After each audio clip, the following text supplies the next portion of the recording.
So, this is a very quick guide to beginner's guide to vaping. So basically I'm going to quickly tell you everything you may need to know if you're starting vaping.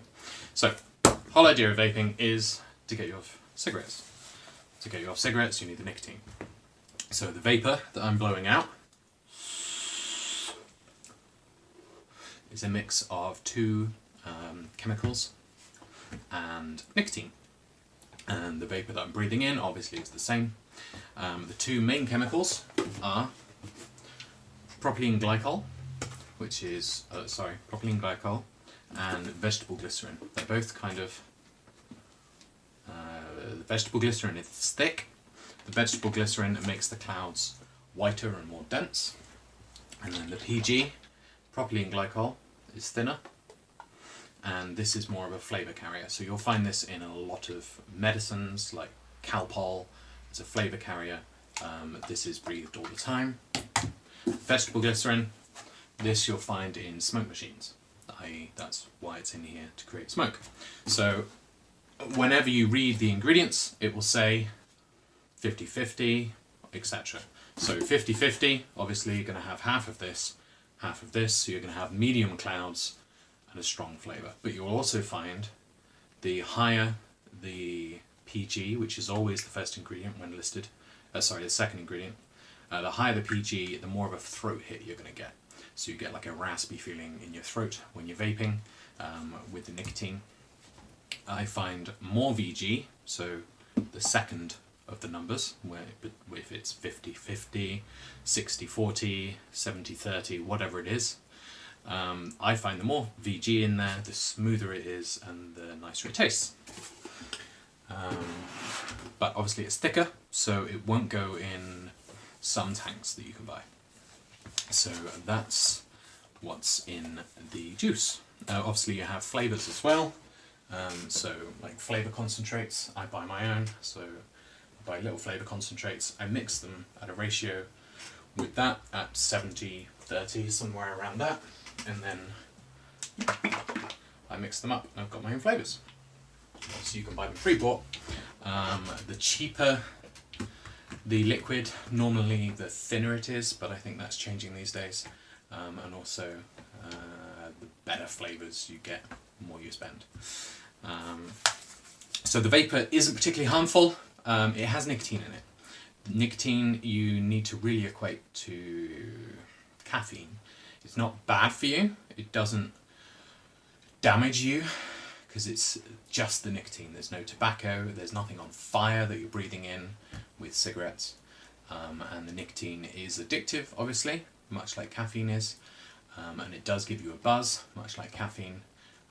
So it's the equivalent of, if you're smoking it around children, obviously I would prefer not to, and I always make sure I don't more because I don't want children to see me vaping and think it's a good fun thing to do. But it's particularly safe around other people. You're very, very, very unlikely to get secondhand nicotine symptoms from vapour.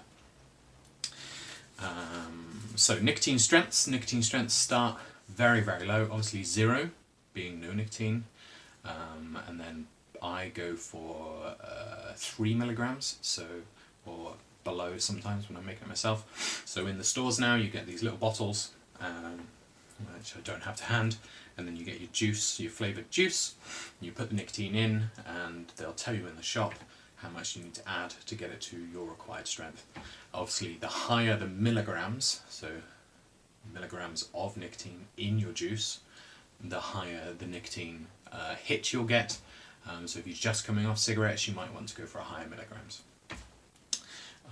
They used to go up to 36 milligrams, which I don't understand how people could vape, to be perfectly fair with you. I started I think on 18 and then went very quickly down to 15 and then about 10 and then 8. So yeah, you need to try different nicotine strengths when you first start, see what you think. The basic premise of vaping and how it works is there is coil, so there's a metal wire. The metal wire heats up, and then the juice that is on the metal wire then vaporizes. It's that simple. battery, power. The power goes into the wire, goes around a coil. Inside the coil you have the cotton that holds the juice. So you've got cotton with a wire around it, and the juice that is soaked up in the cotton vaporizes, and that's what you breathe in. Simple as that. The hotter the coil, the more vapor you get. There is a lot of Ohm's law built into that, so you have different ohms or different resistance of coils, starting from like 0.1 ohms right up to say 2 ohms. Anything below 5 needs more power really, and you'll hear people say sub-ohming, so that means a resistance of less than 1 ohm. Okay, so for beginners I would say 1 ohm or above. Obviously if you know what you're doing and you understand Ohm's law and you've done your research, then use whatever you wish. Whenever you're fitting a new coil to a tank, so if you're putting a coil into a tank like this, whenever you put the coil in the first time, always make sure you put some juice in it first. So preload the juice into the coil, and then you won't burn the cotton. So you put the juice in and then you leave it for a bit, put it in your tank, and then put the rest of the juice in, fill up the tank reservoir. In the UK you're only meant to have very small tank reservoirs. There are ways around it, but obviously if you're buying from a shop then just buy what you can.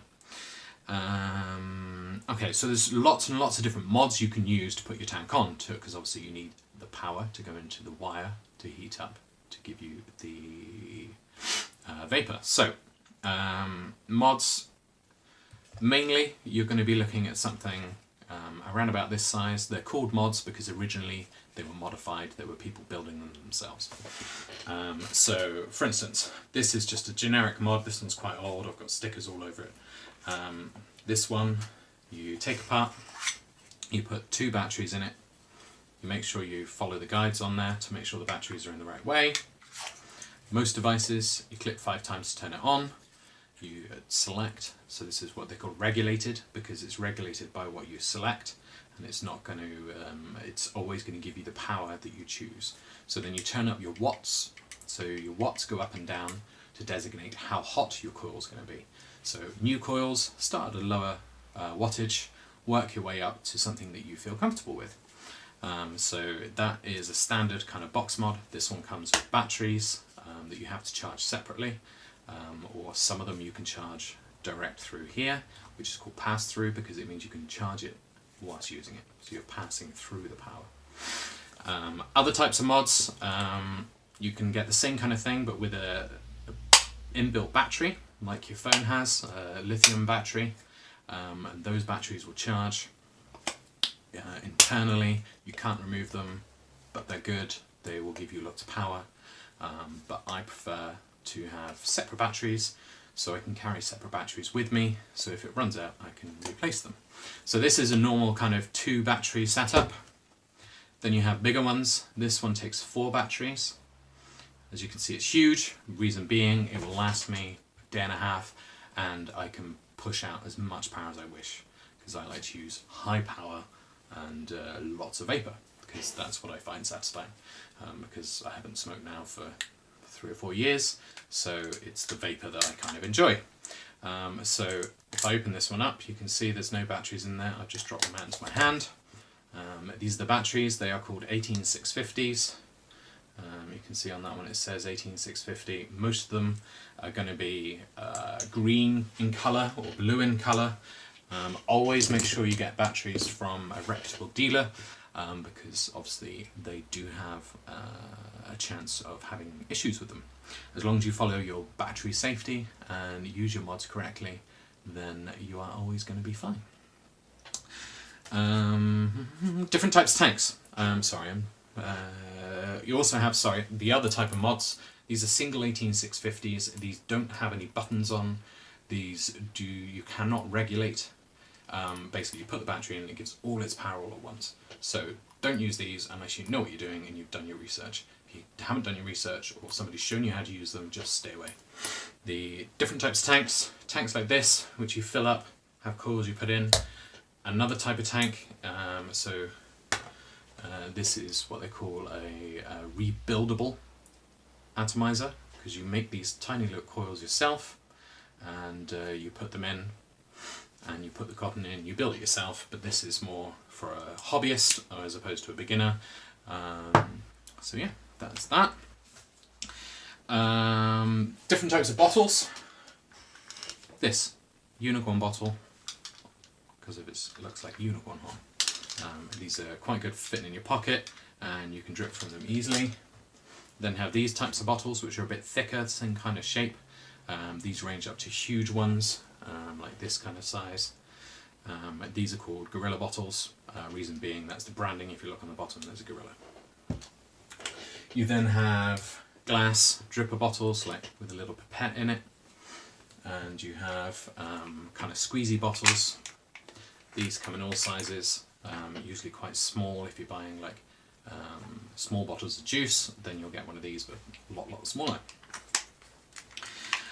Different types of tips. So on your mod tank, yeah, this comes off. This is your tank on its own. So your tank has drip tips. As you see, there's a hole that fits in. There's a multitude of different sizes of these. Basically, all you need to know is most of them are going to be for a generic tank of 510 drip tips, and they are your generic size. This is a 510 drip tip.